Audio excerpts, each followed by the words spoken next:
Well, good evening. How you doing, Shelby?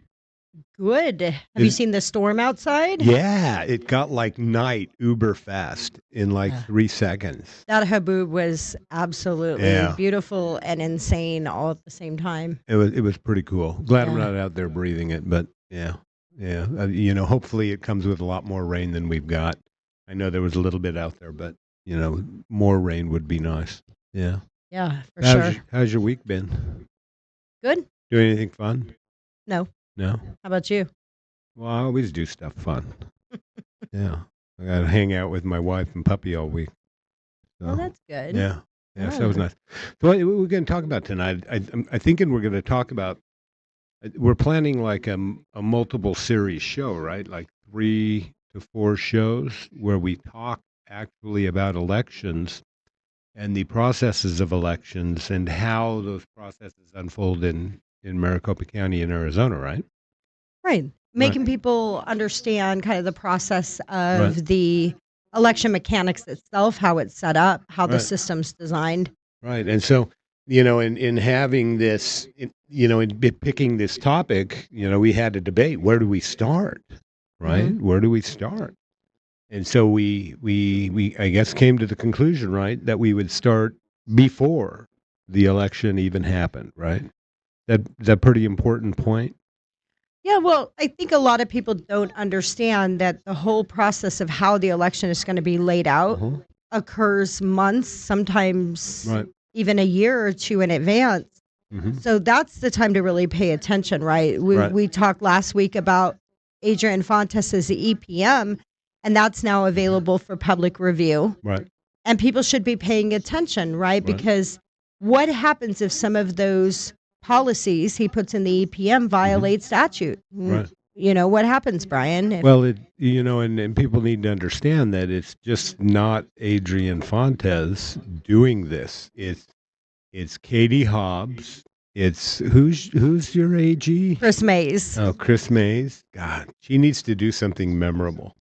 And then it's Adrian Fontes, right? Right. And so all three of them, which means one thing, that the EPM was drafted in large part by a non-governmental organization, right? Norm Eisen and States United, who we know is buried deep into Arizona elections and the executive branch of government. And so, Right. um, you know, before the election is may actually be the most important time of the election, right? And so, I guess what we're going to talk about today, um, what do we look to for elections? We look to the United States federal constitution, Right. right? We look to state constitutions, and we look to state statute as well as federal statute because there are a lot of Right. federal statutes governing the machines, right? Right. Governing, other aspects of the election, governing voter registration. And then we look to state statute because we know the states are responsible primarily for the running of elections, right? Right. Yeah. Absolutely. Yeah. So you have the NAVRA Act, right? Uh-huh. The National Voter Registration Act. Right. You have the HAVA Act Mm-hmm. at the federal level. Mm-hmm. But then we've got all of Title 16 at the Right. state level. Right. Yeah. And so, if anybody doesn't know what Title 16 means, you can just type in Arizona Revised Statutes, right? And it will list all of the statutes by title. And so, basically, if you're looking at a book, each chapter is called the title, and then each title is broken down so they regulate the political parties, campaign finance, and how elections generally broad sweeping are run, right? Right. Is it possible, though, for legislators to account for every little nuance in an election?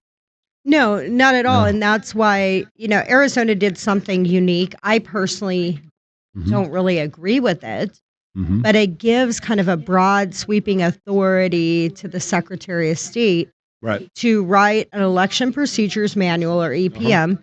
And those are updated every other year Right. in the off cycle. And these are supposed to give you the more fine details. What has historically happened with these election procedure manuals is policy is implemented that actually writes the legislation. Right. So the EPM was never meant to legislate from an administrative Mhm. branch. It was meant to fill in those gaps, like you Right. said. Right. This is how you follow the statute. Here's the Right. best practice, right? Right. But what they've historically done is legislate from that office, which Right. is it's absolutely horrible. Right. And then once the governor and the attorney general sign off on Mhm. the EPM, then it's kind of adopted into law, Right. and it becomes like statute. Right. It has, once it's adopted by the governor, the attorney general, and the secretary of state, then it carries with it the force of law in the state of Arizona. So you can have criminal sanctions if you are um, if you violate the EPM provisions of the EPM, things of that nature, right? So when you look at election, it's exceptionally and critical that you begin looking at your upcoming elections, and the reason for that is, there's a concept in the law that a lot of people have learned about since the 2020 election, but a lot of people still need to learn about, right? And Mhm. so, we talked, and it's a concept called latches. And what latches is, don't you? Right. Yeah. Latches is when you sue about policy Mm-hmm. versus how that policy was executed um, after the fact. So Mm-hmm. once an election starts, you can sue if that policy is being violated, but you can no longer sue that you disagree with the policy or that Right. the policy violates law. Right. That policy is then executed Uh-huh. and there's nothing you can do to stop it. Is that Right. pretty accurate? That's pretty accurate. And so that's why when they have an EPM, if you think the EPM violates the law or you don't like a particular rule set forth in the EPM, right? And so latches is basically like this. We're going to play a game, and that game is called an election. So everybody gets together in advance of the game, that election, and they draft the rules based on, the Constitution and state statute Right. about how that election will take place, right? And so once everybody has the rules or available rules, then if you don't complain about the rules and you decide to play the game, latches then can be used as an argument to say, hey, you agreed to the rules at the beginning of the game. Right. Therefore, in the middle of the game or at the end of the game, you can no longer complain about those rules. Right. That make sense? It's just like a regular game, right? If you've ever played a game with like a 6 or a 7-year-old, Right. and they tell you this is the rules and this is how we're going to play, Right. but when it doesn't work to their advantage, Yeah, they don't they like the they rules. try to change the rules Right. in the middle, Right. and that's a good analogy when you talk Right. about the rules of the game. Yeah, and so the EPM then looks at state law, right? It Mhm. looks at federal law, and then it fills in all of those blanks, and then they publish it. And so the current EPM is published right now for public comment, correct? That's right. There's a place where you can submit your concerns or your Right. complaint or Right. suggestions for the EPM. Right. But what we've seen, I think, at Mhm. least in the last 4 EPMs, at Right. least 4, is the Secretary of State in drafting it with Mhm. States United or whoever they're working with. They're actually violating law Right. in these policies Right. that they're writing Yeah. into play. And Mhm. that's where it gets tricky is, can they create new law in that Right. EPM? And, historically, the answer to that is no, Right. but they've gotten away with it so Right. far. And it's mostly because we're slowly kind of learning Right. how to fight back in these Right. cases. And I think this is why it's important for the public to understand Yeah. this whole foundation of how it works. Well, and that's why I try to use the analogy of, a game, and we're going to agree to the rules of the game in advance of the game, right? If there's a rule that is illegal, right, that violates the Constitution or violates Arizona law, then you agree to it and you play the game, whether you saw it or not, it's all there for public comment, right? It's all there for everyone to see and read. Right. And so if you agree to play the game by that rule, c'est la vie, right? Right. If you don't like the results of that election, if you think that the election was illegal because it was run in part by an illegal rule, too bad. Latches will apply because you should have sued in advance of that election, right? To have the courts determine the legality of that rule. And so that's why at least from my perspective, I thought it was important to begin this segment of our discussion about elections with looking at the election in advance of the actual election, right? Right. And so we not only have the EPM though, counties put out documents, don't they? Absolutely. They Yeah. put out the pre-election planning, Right. right? Right. So the board of supervisors Mhm. will work with the county recorder in Arizona. In other states, it might be the election commissioners Uh-huh. working with the secretary of state. But there's always a strategic plan Right. that outlines, how do you open a poll? How do you close a poll? Right. Who's responsible for what? Right. How do we mitigate problems, right? And that's Right. the pre-election planning. Mhm. And that's usually adopted and voted on by whoever's in charge of Right. elections, Right. here being the board of supervisors or the commissioners in Right. other states. So, And just like the EPM, right? These are sort of the rules, mhm, right? The county is telling you in advance of an election, this is how we're going to do stuff, right? right. And so then you as a citizen, if you don't want to play the game in accordance with those rules because you think they're illegal, then you need to do something about it. And that would typically be to challenge a specific rule in court. Because if you wait until the election begins or until it's over, then the court's going to say, "C'est la vie, too bad. Latches Right. applies. You agreed to these rules by not saying anything about them in advance." And And we've so, seen this. We've seen right, this quite a bit. Like I yeah, remember 2021. yeah, There was some significant concerns with the EPM that Katie Hobbs was trying to put mhm, forward, and right, at that point, I think it was the attorney general filed a right, lawsuit. Well, he filed late, right, and so the courts ruled that 2022's election was going to be administered under the rules of 2019. That right, no new EPM would be adopted. right, And then there was plenty of lawsuits uh-huh, back in, I think was it last year when Adrian Fontes tried to pass another EPM? It was 2023 right, when Adrian Fontes tried to pass it. I think Alex Colladin, right, Representative Colladin, uh-huh, filed some of those lawsuits uh-huh, against the 2023 EPM right, as well. And so right, we've seen that. We've seen people mhm, file lawsuits, be it the legislature, right, the Arizona GOP, the mhm, RNC, mhm, or private individuals right, to stop certain things from being adopted right. into the EPM. So this is common practice, Yeah. right?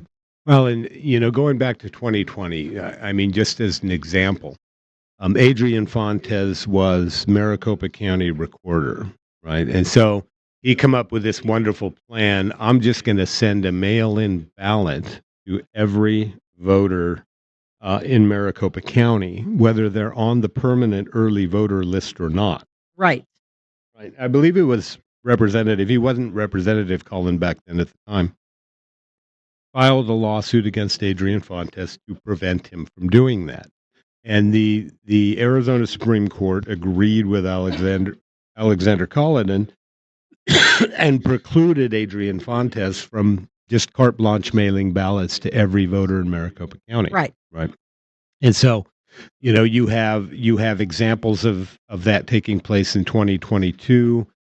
You had, I believe it was Representative Cullen file suit against Adrian Fontes with respect to the that voter list that they were trying to hide that showed the voters that didn't have proof of citizenship or something like That's that. right.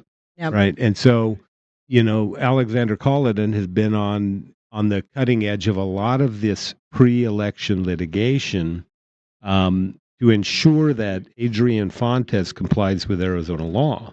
Right. And another one that comes to mind is when Adrian Fontes slipped into the EPM language that would prohibit citizens from criticizing election officials. I Right. believe it was That was Alexander 2023. Culloden, right? Mhm. Representative Culloden, who ensured that would not stand. So he took that to court, and of course, Mhm. Adrian Fontes was held to account. And so, Right. if we don't participate, folks, in advance of our elections, then we're simply agreeing to the rules by which those elections will be held, and after the fact, we have no cause for complaint. And we Right? do see that sometimes even good policy or good laws is Right. violated, and we've Yeah. seen that many, many times as Oh, well. yeah, all the time. Right. And latches wouldn't apply in those cases. No, no, and so latches. I mean, the difference between latches, you know, agreeing to a policy, and then a county or the Secretary of State violating one of those policies that agreed to. Right. That's the big distinction. Is that if you agree to a rule, you cannot sue after a certain point of time. So, say for example, they print all the ballots, and you've Mhm. already agreed to the rule. A judge isn't going to stop the sending of those ballots because that's a tremendous cost. The election is already underway, and so latches is going to apply. But now, if Maricopa County, for example, decides that it wants to print a bunch of ballots and send, there's a deadline, right? They have to wait until a certain point in time before they can send ballots, right? Right.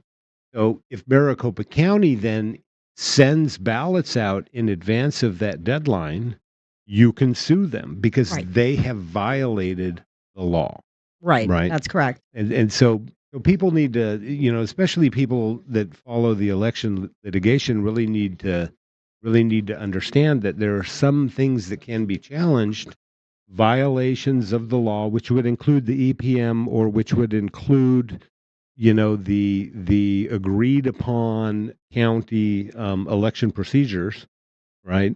Right. Eh, So and violations thereof, Right. right? Because once we agree to the rules, we agree to the rules, and the rules are set. Well, why don't we look at a couple of things in Hmm. 2019 in the EPM and kind of show people what stuff is laid out in the EPM and Yeah. talk about a few things. Uh Steve, huh. can you bring up number one? So this is the EPM from 2019. These were the rules used in both 2020 and 2022. And this talks about ballot transporting, right? Yeah. And we kind of talked about this. This is a case, right, where they violated this. It Right. wasn't that this was bad, it was that they violated, right? So Right. it says the number of early ballots received by the voting location, Uh huh. unless ballots are transported in a secure and sealed transport container to central counting place to be counted there. Right. So you have to count the early ballots at the vote center Uh huh. according to the CPM or seal it in a secure bin Yep. and transport it to central count. These were the rules of 2022. Where they are to be counted, Right. right? Right. And so in 2022, right, we know they didn't do that, did they? No, they sent them to Runback. They estimated, Right. and then they sent the ballots to Runback Uh huh. to actually do the physical count. And that was a violation of law. Mm-hmm. And that was also a lot of controversy during the Right. Lake trial, right? Oh, huge controversy. And so, here's the big issue. I mean, this language has meaning, and if you look at it, this is pretty packed, little two and a third sentence. They must be put in a sealed container, and sent to the central counting place. Now, Maricopa County wants to argue that Runbeck is part of the central counting place, right? What do you have to have at the central counting place? You have to have bipartisan Uh observers huh. and you have to have cameras, Live video. live video feeds, Live video which feeds. were prohibited from viewing at RunBet. Right. We cannot even get a video of Runbeck's loading dock, right? Right. Can we? No. And so the central counting place is a very specific location where citizens can actually observe what's taking place during the election, right? They can just click online, they can shove it to their TV, all this technology we have, they can watch on their phone at the central counting place. You can't see Runbeck. Runbeck is a private corporation that we cannot get documents from, we cannot see into. They, Right. during the 2022 election, do you remember how many partisan observers they had? And first of all, explain to our followers what a partisan observer is. Okay, so it is somebody appointed by the county's political party. So if we're dealing with Maricopa County, it would be the Maricopa County Democrat Party and the Maricopa County Republican Party gets to appoint representatives to be present to observe the election process. Right. And every county chairman of each political party has that ability and right to appoint these observers. Mm-hmm. Right. And so they, as representatives of the political parties, they're also representative of candidates of those political parties, right? And they're there to observe to ensure that the other side isn't cheating, right? Absolutely. And so they're very important features in our elections because they get to be there in person and they get to watch. You know how many observers were allowed in Runbeck? In 2020 just 2020 and 2020, there were none allowed. Yeah. Then in 2022, they claimed that each party was able to provide two, but what happened is they actually were hired. So they were paid to be there. They become Runbeck employees. Exactly. Well, Maricopa County Election Department employees. So they hired them as employees and then put them in there claiming that they were observers. Steve got something to add to that. And then as an employee, you have to sign a NDA. Correct. Right. So being What's an NDA, Steve? observer, and I mean a non-disclosure, right? Yep. So as an employee, you're under an NDA. Right. Right. You're a paid party. Yeah. You're no longer a volunteer observer. You're an employee. Right. Right. Yeah, So what good does that do? They've stripped you of your partisan cloth, right? Right. And they've made you sort of co-opted you in as one of them. And so part of the problem is that when you deny the parties the right to have observers in a location because it's a private corporate location, then the parties have no ability to determine what's happening and to make sure our elections are being run free and fair. Is that correct? Yes, that's correct. Yeah. Yeah. Okay, and so breaking this down even further, they have to be counted there. You know what count means, right? Well, it usually involves the number of items. So 1, 2, 3, 4, 5, right? That's counting. Does count mean estimate? Not at all. Not at all. And we know that Stephen Richer in the Lake v. Hobbs trial began his testimony by saying they counted them at MCTech, right? And MCTech is the central counting facility, correct? Yes. The Maricopa County Tabulation and Election Center, right? And so that's the central counting place for Maricopa County.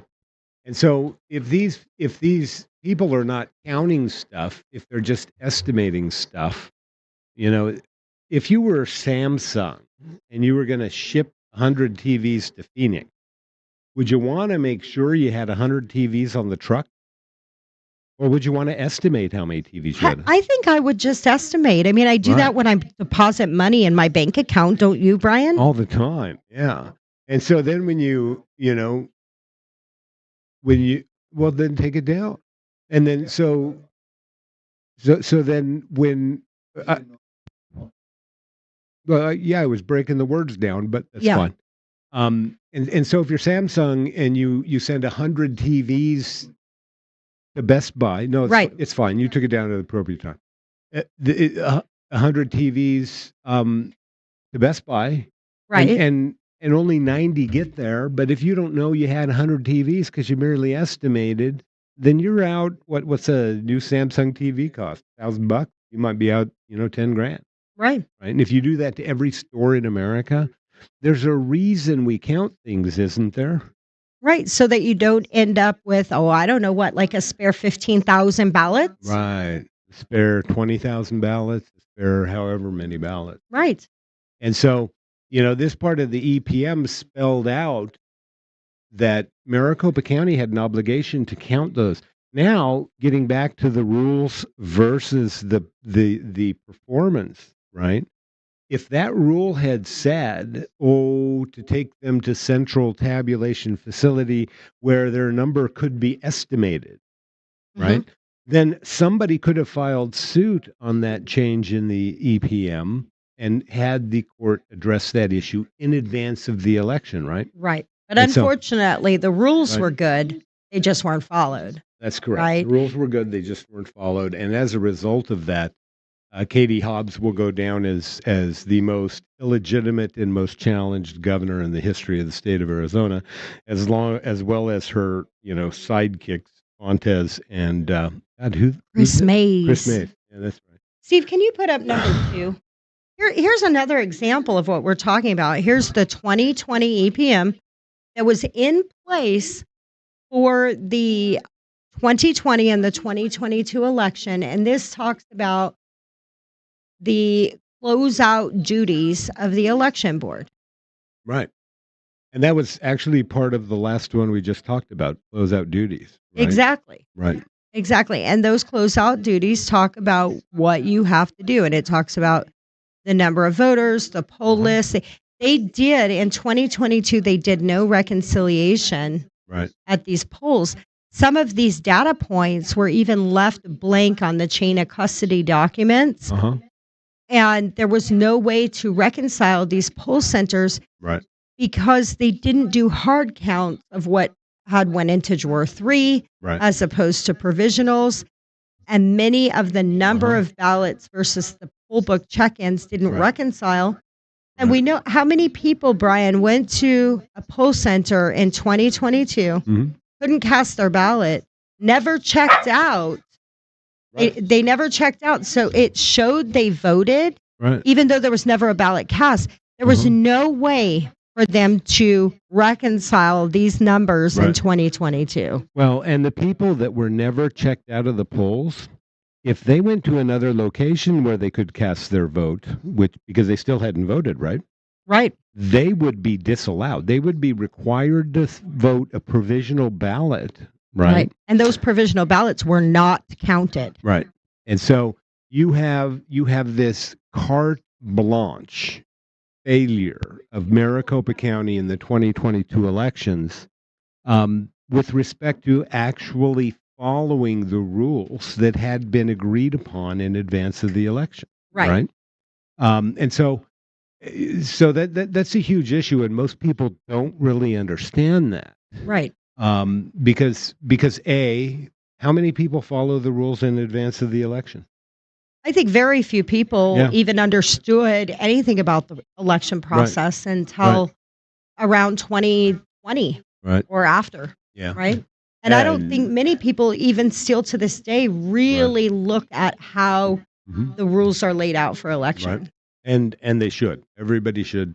Absolutely. Everybody should pay very close attention to what they want to do in our elections because, and just use Adrian Fontes. Say that, you cannot criticize an election official, Mhm. right? I mean, that's pretty broad and sweeping, isn't it? Absolutely. If I want to say Scott Jarrett is a failure because of what he did to Maricopa County elections in 2022, if I can be penalized and sent to jail for that, even though we can show that 2022 was probably the most horrific and failed election in the history of the state of Arizona.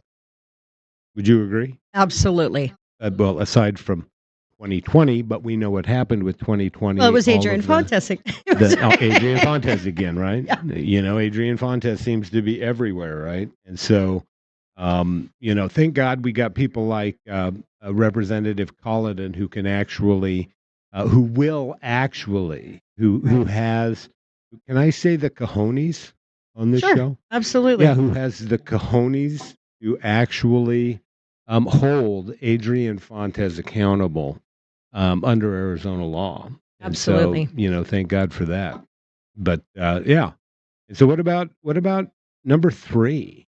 So in 2023, Adrian Fontes put out a draft EPM. Uh-huh. And thank God, again, the state party, the RNC, even the Mhm. legislators, and of course, Representative Alex Cullinan stepped in and drafted some lawsuits that ended up modifying the final draft of the EPM Right.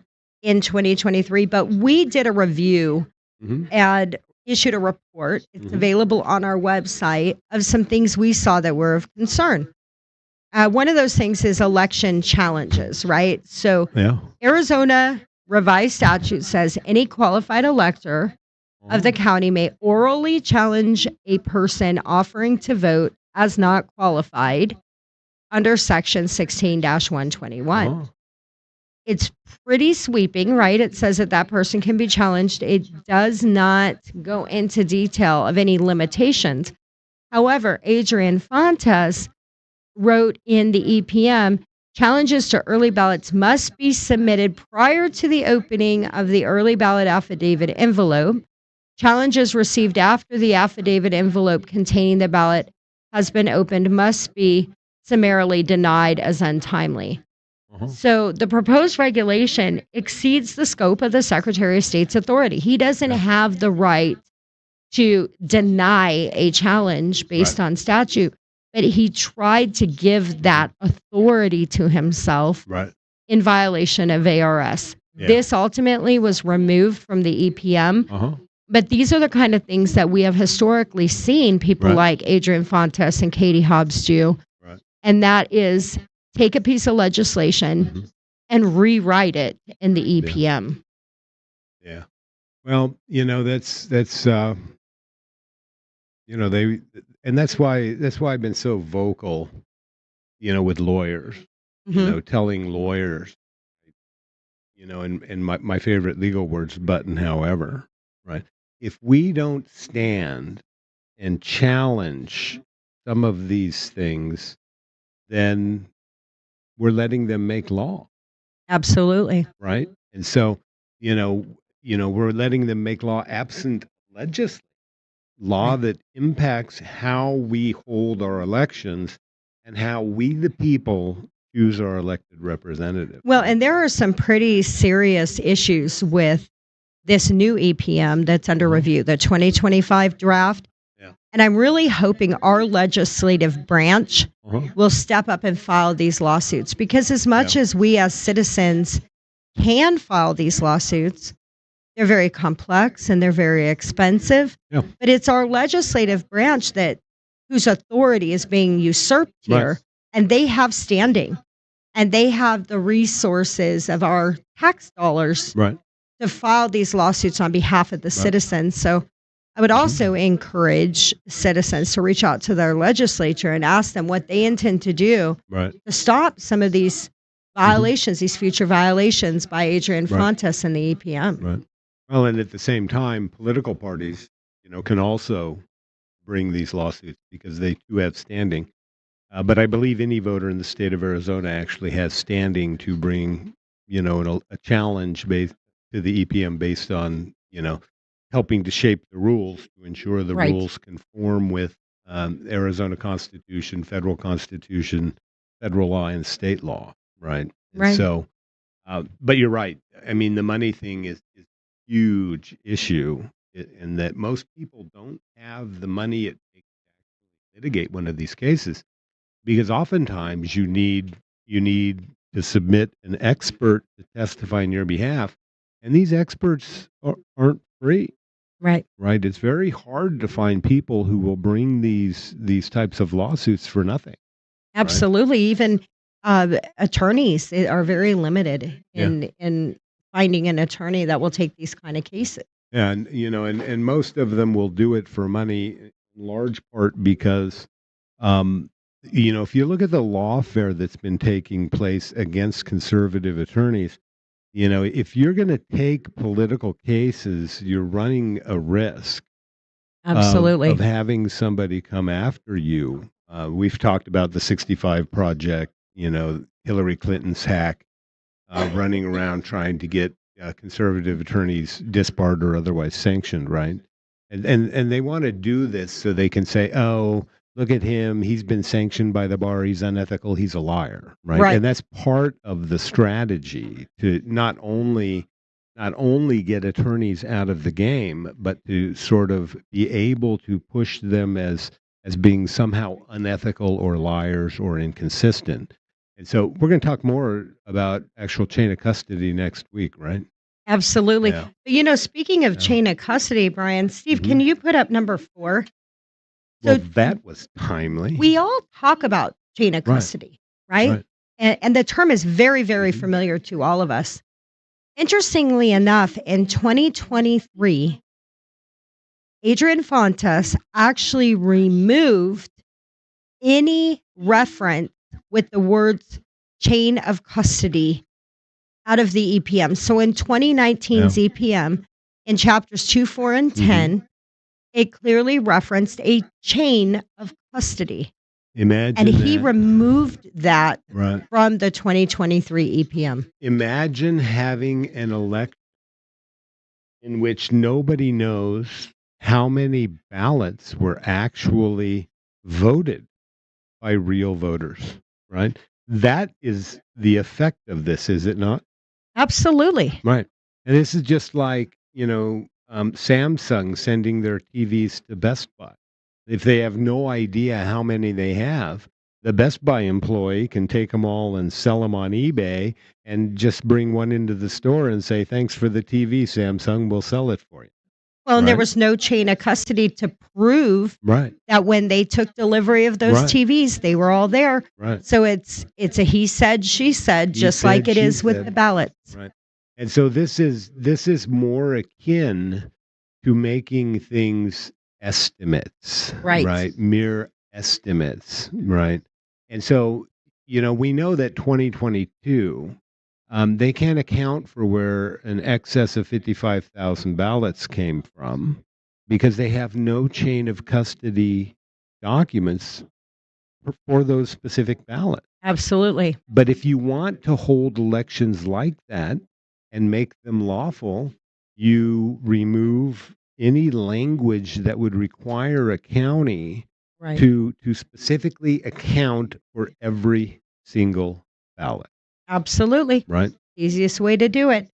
I got a question for you, Shelby. Yeah.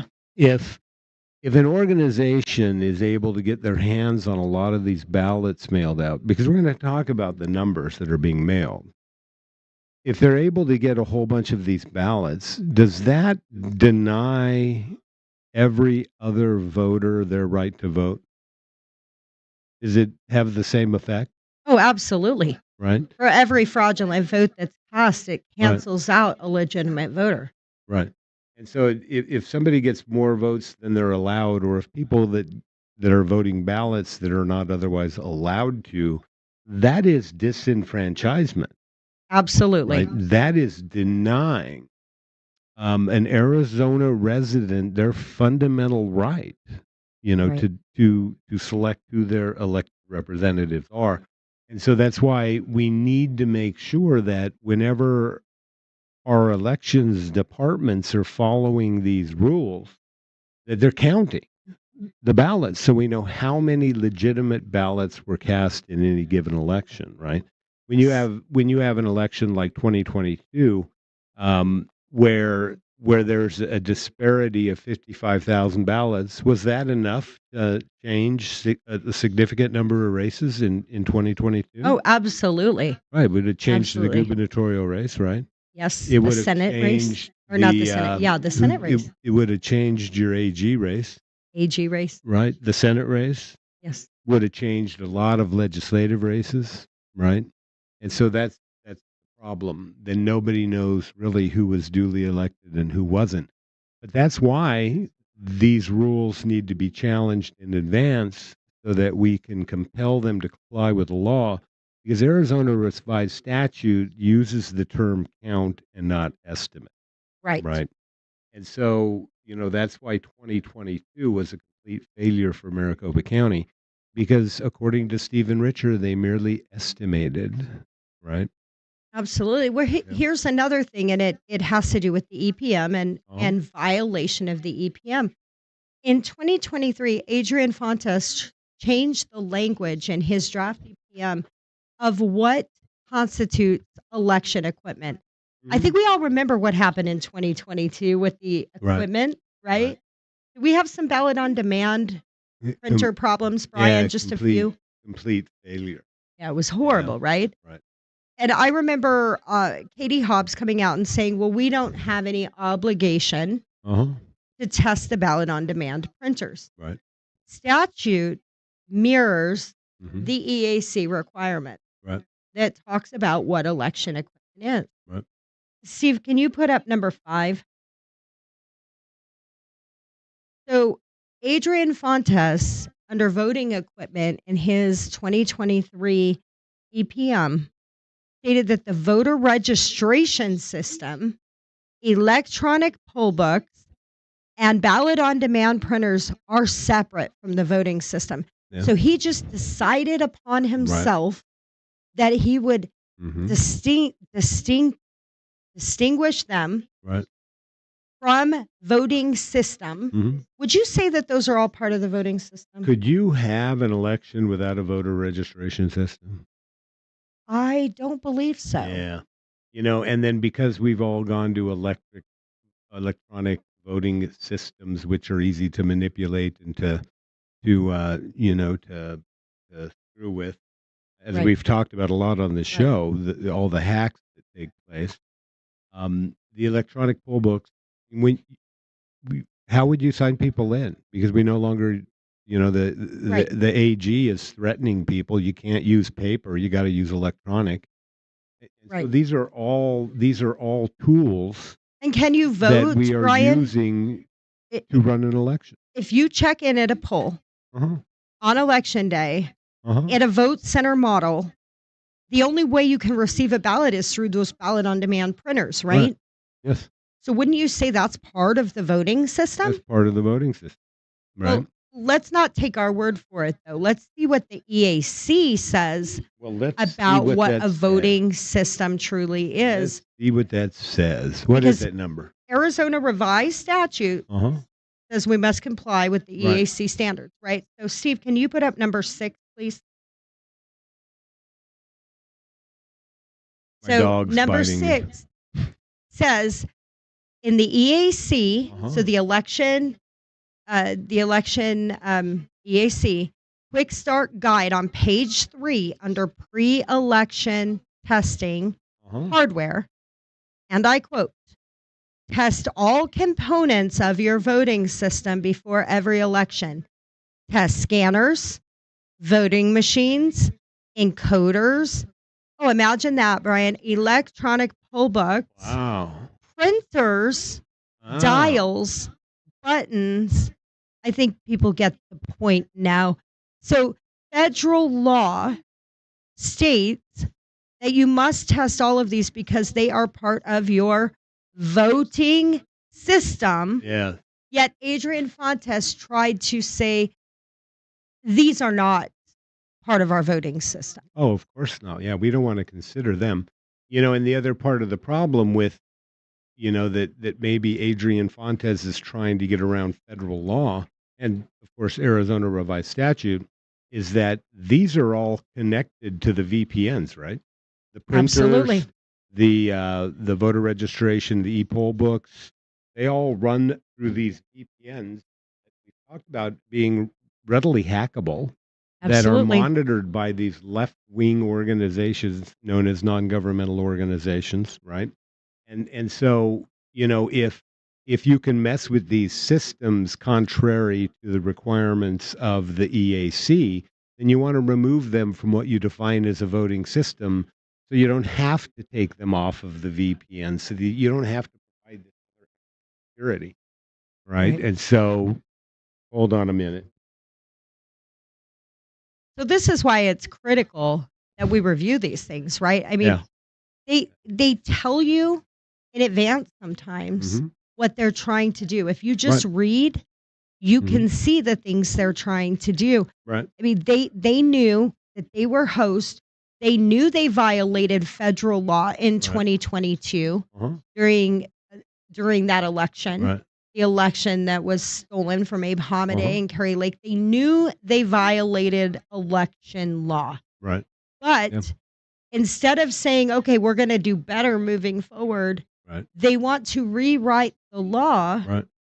and violate the existing law. And Well, that is the dangers of these EPMs. right. And that's why I thought it was critical that we point out to watchers, readers, viewers, whatever you want to call them, um, that you must challenge the rules of the game in advance of that game, or else you're going to be stuck with those rules, Right. right? And that's why it's important that you call your legislator.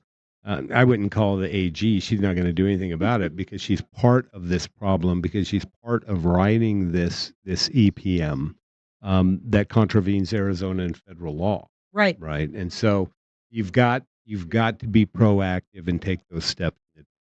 Well, and So please do, if you have an interest in elections, even if you're not fully engaged and you don't know the statutes very well, read the draft. It's available to you online, the 2025 Mhm. Adrian Fontes draft. There are things in there. Arizona is a constitutional carry state. Right. Adrian Fontes wants to make it a felony to be Uh-huh. within 250 feet of a drop box Only if you're or a polling carrying. center with a firearm. Isn't that only if you're carrying concealed, or is it open carry? It states with a firearm. I So I thought, did we look at that last week? so that's going to be Right. I mean, that's obviously a lawsuit. Right. That's a lawsuit waiting to happen because it's a Uh-huh. violation of our Second Amendment rights. So Right. Adrian Fontes is trying to take away our constitutional Mhm. rights. Right. Think about that. Some of these polling centers are in strip malls. Right. I voted in a strip mall Right. before, right? You Uh-huh. could be in a Best Buy Uh-huh. next door to the polling center and be within 250 feet. And if Right. somebody wanted to arrest you, they could. Yeah. Right? Yeah. This is clearly a violation of our rights. So Mhm. we need to watch these things. He's trying to send UACAVA Right. voters the ability to vote Mhm. via their cell phone, Right. right? None of that is provided for in legislation. Right. It's unauditable. Right. It's anonymous. Mhm. It doesn't create ballots. And Right. the state of Arizona requires physical Uh-huh. ballots. Right. This digital voting doesn't generate Mhm. physical ballots. Right. So these are serious problems. I know that Gina Swoboda at the AZGOP is Mhm. looking at these. I know that there are legislators looking at it, and so I'm Mhm. just waiting to see what legislation is going to drop. But I encourage everybody, Yeah. read through this because you may see something that doesn't feel right to you, Mhm. and there's so much in it. We always miss things. Right. Yeah, and I know Miss Marissa Hamilton has been, deeply entrenched in reviewing the new EPM and working with organizations to bring lawsuits as well. And Okay. so, work with some of these groups that are out there, doing pretty good work identifying issues, in this EPM, and where it violates Arizona federal law or, one of the Right. respective constitutions. And so, there are a lot of people out there doing a lot of good work, and you should team up with somebody to make sure that we get that good work. Right. And if you pushed see through. something in the EPM, you can contact us, email Mhm. us, send it to Right. us, and Mhm. I mean, we Yeah. have to stop this in advance. So, Yep. so we talked about what is an election plan, right? So we talked about the EPM, Uh-huh. but the election plan is what they present ahead of time, saying, Right. okay, this is how we're going to run this particular election. Right. So whether it's a special election, a primary, or a general Right. election, it's going to say everything from how many poll Mhm. locations they plan to have Right. to risk mitigation and things like that, right? Right.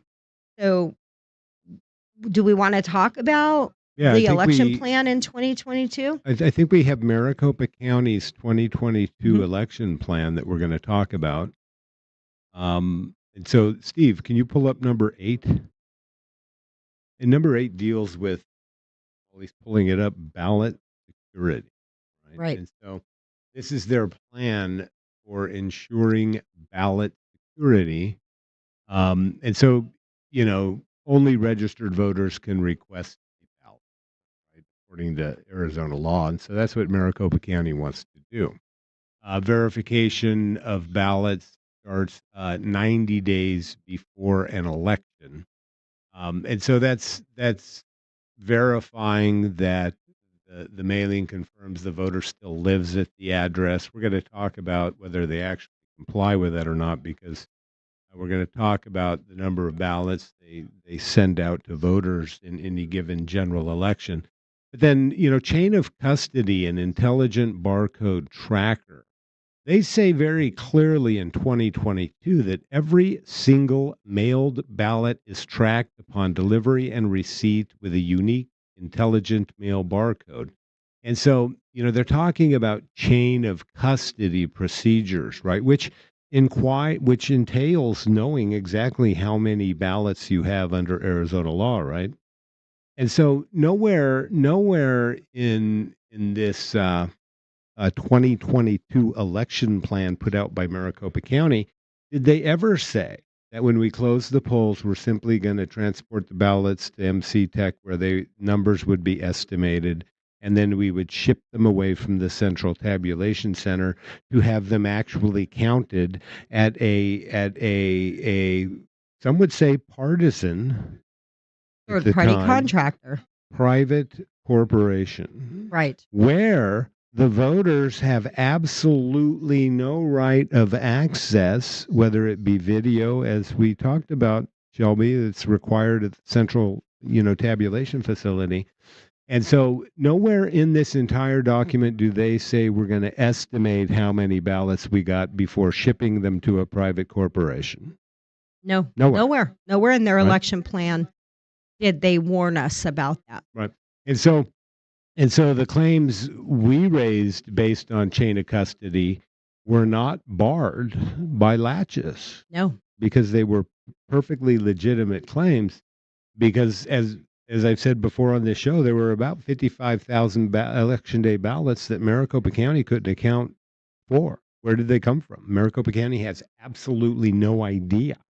Well, who was it, Brian? I mean, was it Scott Jarrett or Ray Valenzuela that said, well, we have a different process we use on Right. election day? Oh, maybe that was Stephen Richard. No, it was Ray Valenzuela. Ray Valenzuela. Right.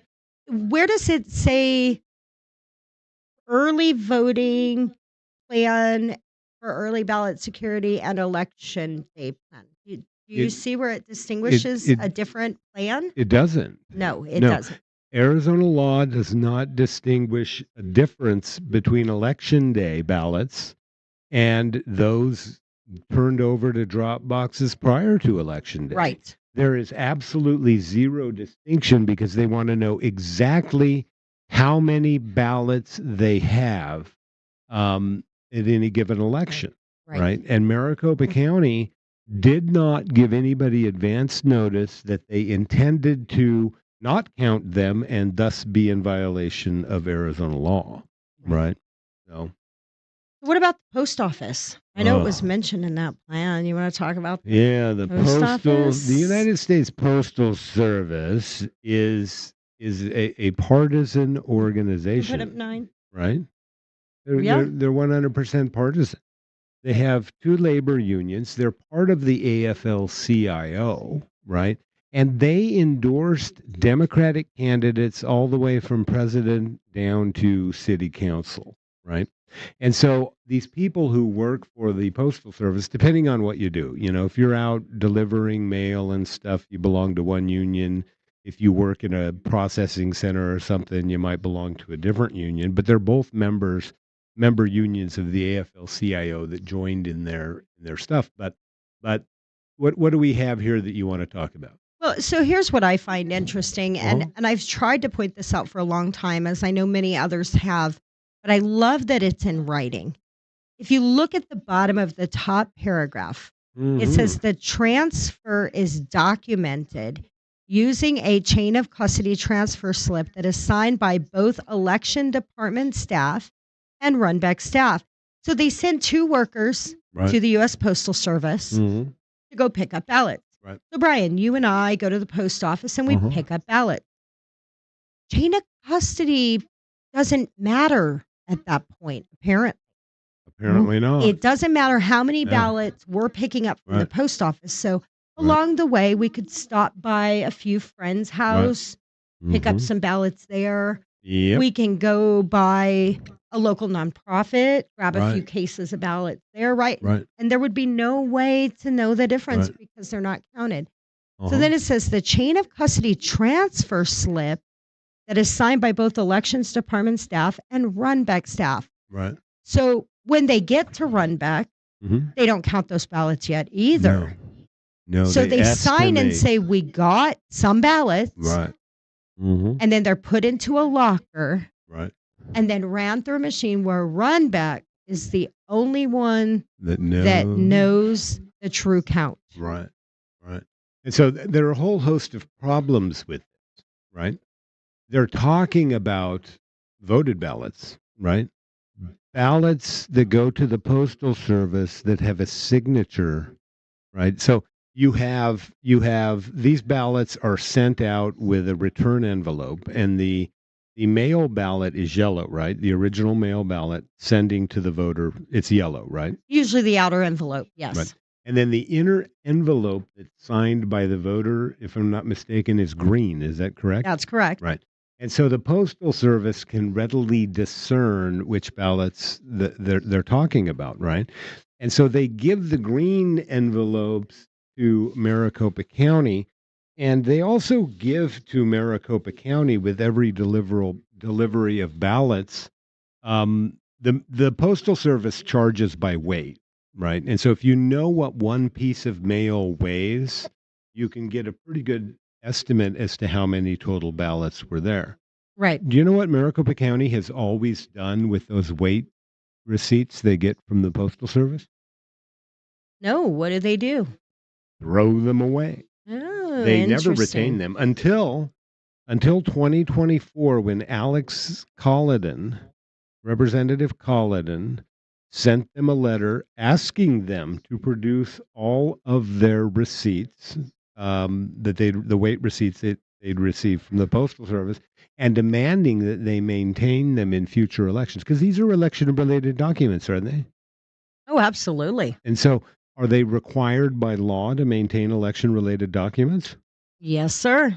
Okay, and these would also be chain of custody related documents, wouldn't they? Yes, they would. Okay, and so Maricopa County, would you say, has been violating Arizona law by throwing away relevant chain of custody documents? Absolutely. Right. The funny thing is, in 2024, what did Maricopa County do with its ballot?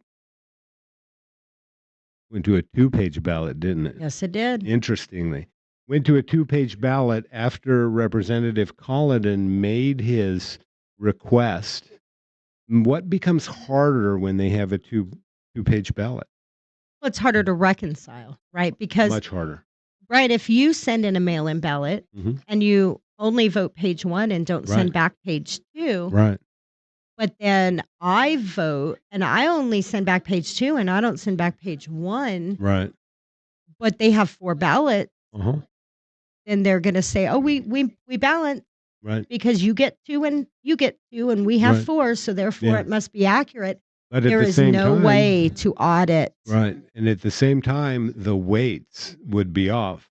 So it would be much more difficult to show to estimate. exactly how many ballots were received through the United States Postal Service. So that was sort of an Absolutely. interesting twist. But in terms of chain of custody, which ballots aren't they talking about here? I'm sorry? Which ballots aren't they talking about here?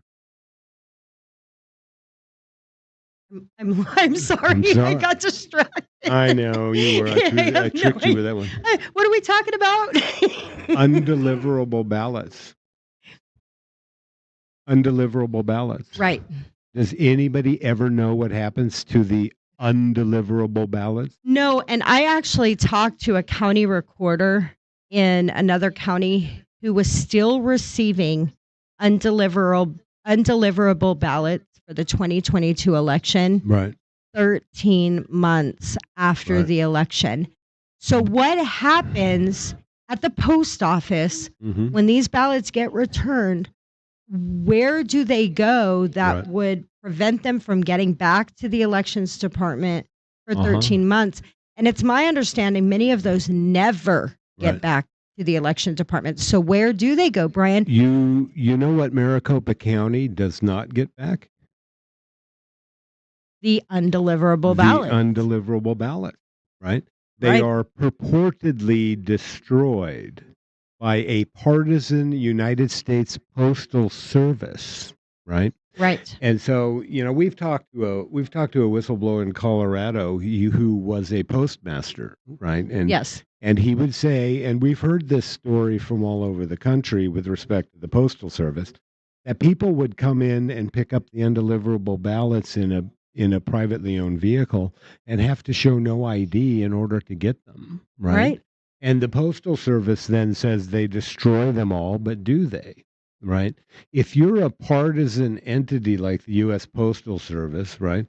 In 2020, we know the 2020 election was uber flawed, and there's just going to be a flood of stuff coming out about the national security state and what they were doing. There's already a flood, but the flood is going to get deep, folks, and it's going to get fast. It's going to get furious and hard.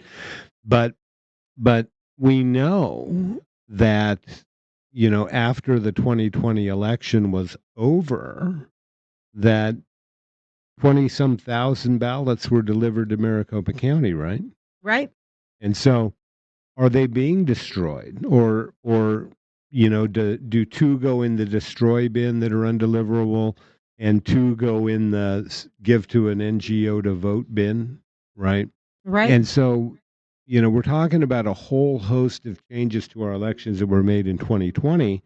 Who's that big national attorney, not the States United guy, but the Mark Elias. Mark Elias, right? He played a role in changing federal postal rules and regulations regarding mail-in ballots, and the then Secretary of State, Katie Hobbs, endorsed those rules. So what they did was they centralized all mail-in ballot processing into one location in Maricopa County, the Van Buren station, and they had a very limited number of people with access to those ballots. Right. Right. Well, and the system that all your mail that you get scanned by the post office. They have scanned images of the outer envelopes of all of your mail. And many people sign up for a service where they get notified in advance of what's going to be in their mailbox the next day. Right. For whatever reason, the U.S. Post Office does not do that with mail ballots. It's the only piece of mail that can be received and returned without any scanned images or tracking. Interesting. Isn't that interesting? Right. And Maricopa County just said, as we saw in that election plan, that they track and account for every single ballot. Right. And so, we've got serious questions that people need to answer with respect to, the U.S. Postal Service, the processing of our ballots, and what actually happens to these ballots. Because if a county like Maricopa County can account for the undeliverable, other than getting a spreadsheet Excel list of undeliverables from the post office, then we got serious security concerns with our elections, don't we? Oh, absolutely. Right. And that's why a lot of people talk about the fact that mail-in ballots violate federal law because there is no true chain of custody for those ballots. Right. And I love how the people opposed to this concept talk constantly about the fact that I'm completely distracted now. Anyways, uh, okay. You guys are freaking me out here, Okay, man. What's going on what here? was I saying? Oh my goodness. Okay. So that doesn't violate any kind of chain of custody, but federal law talks about how you have to track those Right. ballots. Right. And they like to talk about the fact that it's Mhm. not a ballot. Mhm. It's a ballot affidavit packet. Right. But is there a ballot inside that envelope, Brian? There's a ballot inside, and there's an envelope for somebody to sign, and then we're going to talk about signature verification. I think in an independent show, Oh yeah, and because definitely. there's so much to cover with Steve, with can you that. put up number 10? Yeah. So this is what they talk about when they assemble. They say printing and mailing of early ballot packets. Uh-huh. And if you tell them that they're ballots, they'll say, "Oh no, they're not ballots. They're just packets." Because Right. until they're signed and opened and verified, they're not really a ballot. That's a ballot. But if I had 6 or 7 or 8 of these ballot packets, Right. and they happen to get signed Uh-huh. and returned Uh-huh. and opened, In an unsecured Dropbox that's not on video, and nobody can sit there and watch it. so are they really any different than just being a ballot? No, they're No. 100% ballots, because the core of that entire envelope is a ballot. Yes, That's the core. right. That's what it is. That's what it's for, right? But they have a way to triage those when there's fraud, right, Brian? I mean, it's right here in their election plan. Should we Right. show their election plan on finding those fraud ones? Yeah. Okay, Steve, can you put up number 11? So in their election plan, they talk about what happens if a signature doesn't match and they find out that it's not the voters. So it says if a voter indicates they did not sign the affidavit envelope, which we know for a fact has occurred Mhm. because we reported certain ones. An example is a woman who we called to cure her ballot. And she said, I've lived in Florida for many years. Uh-huh. And I've called the recorder's office to let them know that that was not my signature. So that's one case, right? Right. It says the staff will immediately triage the information to a supervisor. The supervisor will research the case, and those categorized as alleged voter fraud cases will be triaged to the Maricopa County Attorney's Office Well, for investigation. You know what triage means? They will prioritize. Well, yeah, they're prioritizing, but the end goal is to save something's life, right? Right. Right. Right. Right. Stop the bleeding. We want to stop the bleeding. We want to keep this. We want to save this. Right. Right. And so, maybe they picked the wrong word in terms of using triage. Well, here's Because what the end goal is to save that ballot if you're triaging it and you're Yeah. sending it to a supervisor, because we know what the supervisor does. What do? Nothing. No, they kick them back out to another first level employee Right. to see if they can verify the signature. But it doesn't say they may or they can. 'Cause They will. say they will. They Right? will. This is that Yeah. but, shall, will, Right. may, right? Right. All those legal terms we talk about. Uh-huh. Last year, we put in a public records request to Maricopa County, and we asked for a list of any and all ballots that were referred to the attorney's office for prosecution of or investigation of potential fraud. They said there were no such records. They referred not one single ballot to the county attorney's office for fraud.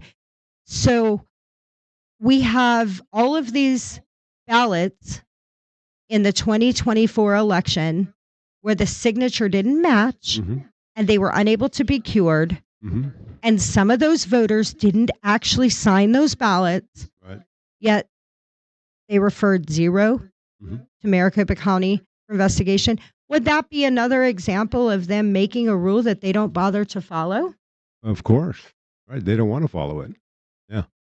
Yeah. Why follow it? I mean, if you have Maricopa County elections have been run with a very anti-MAGA agenda ever since 2020, right? Ever since Trump won in 2016. Well, I would say since 2018, Right. that was their testing, Yeah, their testing time. since Trump won in 2016, the elections have been run with a very clear bent to defeat any and all pro-Trump or MAGA candidates. Right? Absolutely. 100%. And so, you want to triage specific ballots, and we're going to talk about. Can we? Let's see here. You want to put the I emails wanna- up? I want to the what? The emails? Are you No, thinking? no. I want to let's stay on this subject and let's talk about numbers really quickly because I think Oh, yes. yeah, let's talk about. Look, here's what we got. Right, we got a whole bunch of these ballots being pumped out in the mail. Right. Right. And then we know that Maricopa County does not receive the undeliverables, the quote undeliverables unquote back Right. from the very highly partisan U.S. Postal Service, right? So I think it's important to talk about some of these numbers we're looking at that Maricopa County is actually sending out there into the world, right? Right. For these voters or whomever to sort of get and vote back, right? And then on next week's show we're going to talk about actually I think how many come back for each voter, and then how does That's interesting, right? And then how does Maricopa County choose which one to vote, right? So if say there were 1,000 mail-in ballots or 1,000 voters where Maricopa County got 2 ballots returned, right? How do they triage that, Brian? Well, triage. Right? How do we stop? Is it the first ballot that arrives is the one that's counted? Is it maybe it's the one that's got the signature that doesn't match? right? Like Who knows? I how don't do know. they determine that? Right? They claim that if they issue a secondary ballot, that the first ballot is null and void, but we know for a fact that that's not actually true. That if you voted that first ballot, it would still be tabulated if it was received. So, yeah, Do you you want to wanna- talk about some of those numbers? Yeah. Do you want to read 2020 numbers or should I? Oh, go ahead. Okay. The number of people that received or were mailed, I shouldn't say received, that were mailed one ballot in the 2020 election, 202,636. And Well, we have over 4 million voters in Maricopa County. right. These That's- numbers are from the EV32, are they? Right. Yeah, the EV32. Early vote 32 file, right? Right. These are Maricopa County's own numbers. You want to know how many received or were, I should say, mailed 2 ballots? How many? 1,861,736. So nearly 2 million extra ballots floating Nearly- in the sphere so far. Nearly 2 million extra ballots floating out there in the election sphere, right? Now, certainly nobody would have received more than 2, right, Oh, Brian? well. Or been if you mailed more wanted than to 2? know, there were 56,466 voters who were mailed 3 ballots. Wow. That's more than enough to determine the outcome of the 2020 presidential election, isn't it? Oh, absolutely. Yeah. And that's way more than the 20,000 Maricopa County received after the election in 2020. But we'll talk about that. Well, so now I happen to have 2 ballots maybe get lost in the mail or damaged. Right. What are the odds that I would have 3 Right. or more? And that Were you there would need more? 4, yeah. 711 people were mailed 4 ballots. 4 ballots. Unbelievable. 8 people were mailed 5. Isn't that creepy? It's crazy, and it really Yeah. puts it in perspective. So when people say Uh-huh. there were twice as many ballots mailed out Right. than there are voters on the active early voting list, Right. there's the math doesn't lie here, does it, Brian? No. I mean, and these are Maricopa County's, own numbers. And that was of course Adrian Fontes, right? After Adrian Fontes was told by the Arizona Supreme Court that he could not mail every voter in Maricopa County, he sends out, enough of ballots the paper every voter in Maricopa County, Well, right? I can't send, Joe Right, Smith a ballot. So what I'll do is I'll send Jill Smith too, and right, then maybe right, Joe can vote Jill's right, ballot. right. Jill can vote for Joe, Right. right? Something Well, like that. what Yeah. happened in 2022, Brian? Well, one ballot was sent to 1,924,328 voters. A Well, little bit better. that makes more That sense. makes more sense. That most of the active early voting list Right, only got one ballot, right. right? How many got two? Well, let's see here. 19,929 received two. And how many votes decided the governor's race? Was it Yeah, it 17,000? was 17, 18, right? Yeah. So enough ballots were sent out to determine the outcome of the gubernatorial race. Well, Right? and the attorney general's office was what, 281 votes? Yeah, and you know how many people got three ballots mailed to them? How many? 235, Wow. right? Enough to change the AG's race twice. Yeah, yeah. And then four people received, or one person received four ballots. Maybe that was Katie Hobbs. Well, Sorry. let's look at That was a 2024. joke. What do you think? Should we look at 2024? What happened there? 2024. Wow. Yeah. 2,059,614 were sent to one voter each.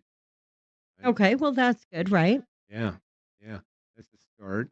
And two ballots were mailed to 119,660 voters. That was enough to determine the outcome of Arizona's very, very important senatorial race, isn't it? Absolutely. Right. Absolutely. Right. So, what was it? The total statewide margin in the Senate race between Gallego and Kerry Lake was 80,574. And in Maricopa County, 105,000 vote disparity. So, you couldn't hear half of what I said. Okay, so statewide, the disparity between Lake and Gallego was about 80,574 votes. Right.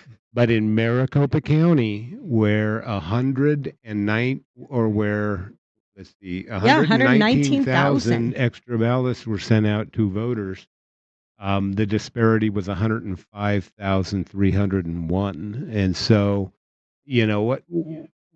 how is it possible that if we have a good voter registration database and that things are working as they're supposed to, that Maricopa County is actually sending voters this many ballots? I'm sure there are some legitimate reasons, but I don't know. Is there really a good reason to mail Yeah. a single voter 6 ballots, Brian? Well, I mean, I can't think of enough neglect to require that. Well, 29,582 voters received, or were mailed, I shouldn't say received, were mailed 3 ballots. So nearly 30,000 people required receiving 3 Three or ballots. having 3 ballots mailed to them. Yeah. So let's think about that. Hmm. Is it possible that those 30,000 people, they had the wrong address, they mailed them out, they went someplace else in Yeah. the land, Yeah. and then those voters called and said, I didn't get my ballots, and Right. here's my new address, and they mailed them Right. to another address, Entirely possible. and then they didn't get there either, Right. and so that's a lot. 30,000 people, Yeah. 3 or more ballots, Oh, right? 1,120 were mailed 4 ballots. Crazy. 16 people were mailed 5. And one person was mailed 6. That's pretty, I don't know. Yeah.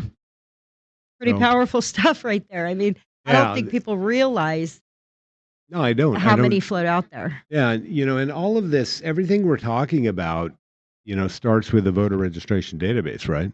Absolutely. Because when they verify signatures, the starting point signature, and there's a disagreement as to what the legal signature is to verify a ballot, right? The Maricopa County wants to say, oh, we can use a past ballot affidavit envelope signature to verify a current ballot affidavit envelope signature, whether it matches their original voter registration signature or not. Right. And so the problem is what I like to call voter identity theft. um but but how really the voter registration database has your signature, right? Because when Right. you register to vote, you sign the form, Right. and they scan that form in, and that becomes your base signature, Right. right? And so if the signature on the ballot affidavit envelope does not match that registration form, or you can also change and update your registration, at which point you sign again, right? So they Absolutely. might have multiple voter registration signatures that they can compare to. And so we're going to talk about the huge problem in the state of Arizona with respect to mail-in ballots, because I don't think people understand just how problematic it is when you have this many ballots Right. that are just floating around in Maricopa County space And or what wherever yeah. space. I think next week would be a good time to really start Yeah. breaking down some of these issues like chain of custody and signature verification and Uh-huh. potential for fraud to actually enter the system and Right. really how um I always call it a con. I think it's a con on the American people. Mail-in voting is Right. ridiculous. It's absolutely shameful, Yeah. and you cannot conduct Hmm. an honest and fair, secure election with mail-in ballots. It just Right. cannot happen. Yeah, but that's why they wanted it in 2020, because they were so keen on ensuring that Donald Trump never became president of the United States again. And so, even with all these ballots running around with a lack of chain of custody, you want to talk about Stephen Richards' emails? I think we should, just before we wrap up, I think it would be good to Yeah. let people know some of the issues Uh-huh. as we get deeper into them in the upcoming week. Yeah, Steve, so can you 13, put up Steve. 13? And so these are emails from the then Maricopa County Stephen Richer, who of course, was responsible for early voting in the 2022 election. And I want to point out here, Stephen Richer sued Kerry Lake because Kerry Lake said that he ran Maricopa County elections and all this stuff, and so he said he didn't, so he sued her for defamation, something along those Well, lines. yeah, look, technically by the agreement, the shared Uh-huh. services agreement, Stephen Richer isn't responsible for day Right. of, right? Right. Election day. So what is this about? You Well, want to talk about this? Yeah, this is Stephen Richer sending out this email, and he's saying, I am very sorry for any voter who has been frustrated or inconvenienced today in Maricopa County. Every vote will be tabulated, I promise. So why Right? is Stephen Richer making that promise to Bill Gates, the Board of Supervisors, when Bill Gates is the one that's actually responsible for making sure every vote will be Well, tabulated? that's a very good question, and this is Stephen Richer, I think, making himself the point man on elections. If you recall, there was actually video of Stephen Richer standing next to Bill Gates, and he was also talking about some of the printer problems. And he does like to go on here and say, "Oh yeah, well, statute, by the shared services agreement, this is their responsibility." But I like to help them whenever possible, right? And so let's sort of scroll down a little bit, Steve, and Go to the and next email. There we go. here we go. Let's see here. Is it in this one? Mr. This is Spencer. from. Yeah, this is not. This is a different email. So let's go all the way to the end, Steve. Oh, yeah, all the way down. All right, and so this is Stephen Richer reporting election day early ballot drop offs, and so I think we need to scroll to the next. Yep, one more down. There it Ah, is. here we This is go. great. Right. And so this is Stephen Richer, right, admitting to the Board of Supervisors. And this is because they don't do actual chain of custody. Right. And Right. notice he uses the word estimates. Right. Unable to currently reconcile SOS listing with our estimates from yesterday. How does the Secretary of State have numbers and the county recorder doesn't, right? So it's talking about those numbers versus what was posted by the Secretary of State. Right. And so they're unable to, to reconcile. If you scroll down there, it shows how much, Steve, they're unable to reconcile. And so he's looking at what they posted at Maricopa County, right, based on their mere estimates, because they didn't bother to count how many ballots they received. And those posted on the SOS website. And there's a difference of 15,000 somewhere that he can't account for. Right. He says Right. our numbers show that we counted 454,000 votes. Right. And your numbers show that only 392,000 have been counted. Where are the other 15,000? Right.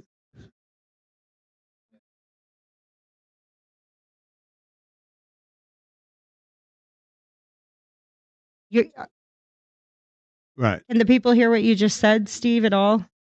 Okay. So, yeah, posted last night 62,000 to equal 392,000. And the SOS then is saying there were actually 407,664.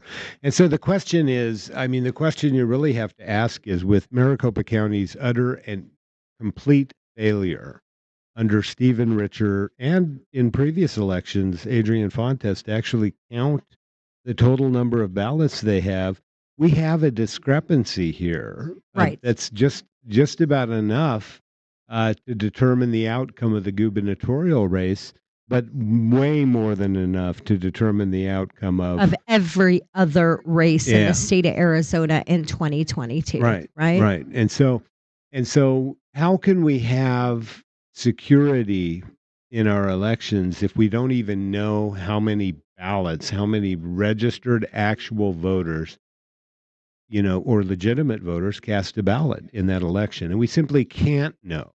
And that's why the law requires actual count, right?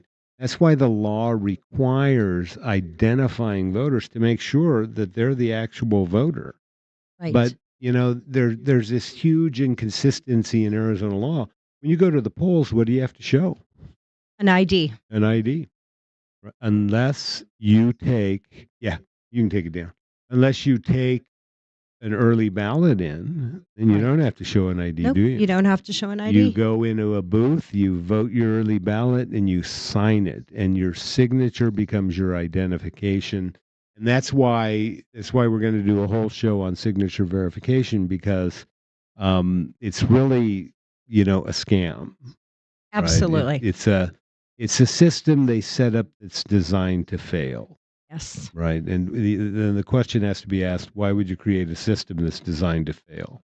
So, well, I would encourage you all to go on the AZSOS website, look at the 2025 election procedure manual draft. If you see anything that you believe violates current state statute or federal law, shoot us an email, wethepeopleaz@protonmail.com. Probably in the next week or so, we'll have our 2025 report draft up on our website for you to look at, and we'll let you know next week when we come back.